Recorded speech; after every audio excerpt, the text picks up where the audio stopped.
Hey folks, another tutorial on how to add a bit of groove to your drum loops. Sometimes when you get drum loops of places like Splice and stuff, they're already quite limited and squashed and processed, which is nice, but sometimes I feel it takes the life away from it. So what you can do is use a discrete compressor to bring some of that life back. So let's just have a quick listen to this drum loop.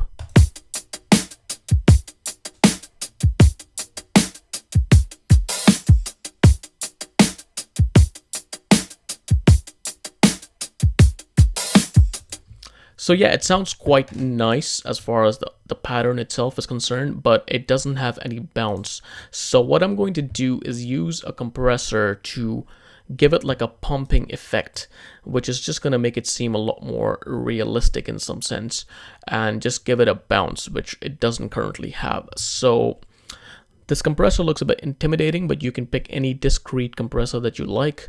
We'll just focus on this particular section here. And what I'm going to do is just bring up the threshold until I get about 2 dBs of gain reduction here. So let's have a listen.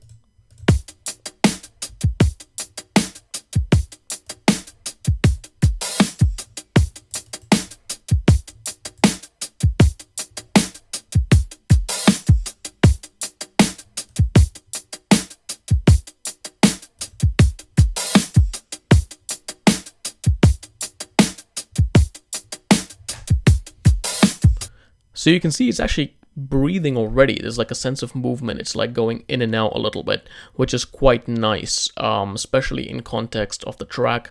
I have like a bass line there, which I've just quickly added, which I'll show you in a second, and then you can hear it in context. But what I'm doing here is just exaggerating a bit more of that compression. So let's just hear it in a quite an extreme setting.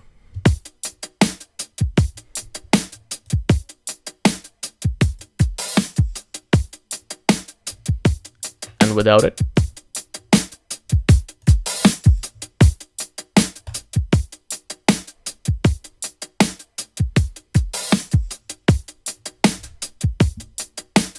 You really start hearing that pumping effect the more I raise the threshold. So I'm going to take it back to something which is a bit more, I'm just going to lower the threshold a bit, keep the ratio at 20, maybe take the recovery, which is the release, to 0.25, which is about 250 milliseconds. And I might even put in the sidechain. So what the sidechain will do is that any frequency that is below 80 hertz in this particular case won't get affected by the compressor, so it won't squash the signal as much. Let's have a listen to that.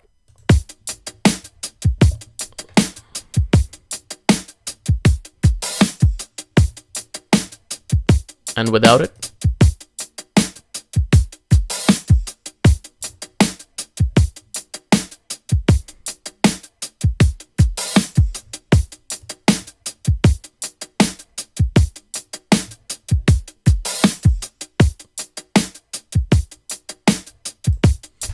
So you'll notice as I change the release settings, if I make it longer, it almost feels like the beat is a bit slower, even though I'm not affecting the tempo at all. Whereas when the release is quicker, the drum pattern itself feels like it's a bit faster, which is quite interesting. So you can use the attack and release settings just to kind of emphasize a certain feel that you're going for. So let's just have a listen to this drum groove with the bass line and Shadow Hills bypassed.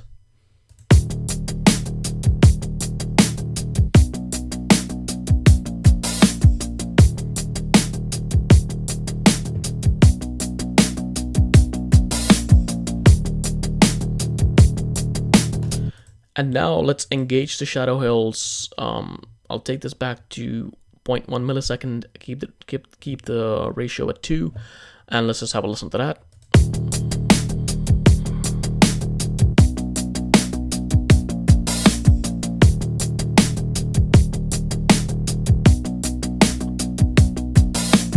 I'm just gonna take the recovery to 0.25 milliseconds.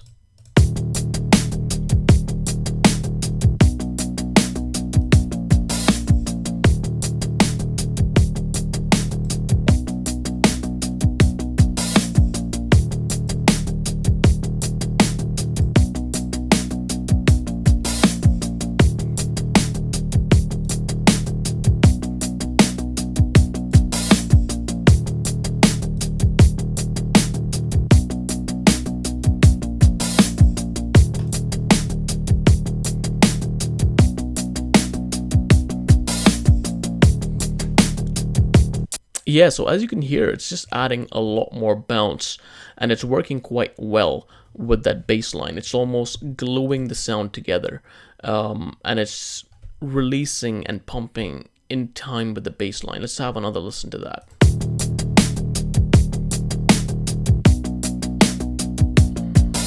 Without it.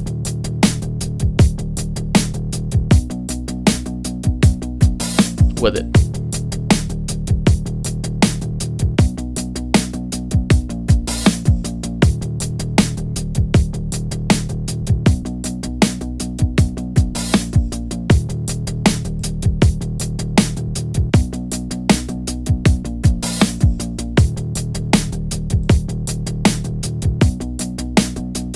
Quite like that at 0.25 milliseconds there.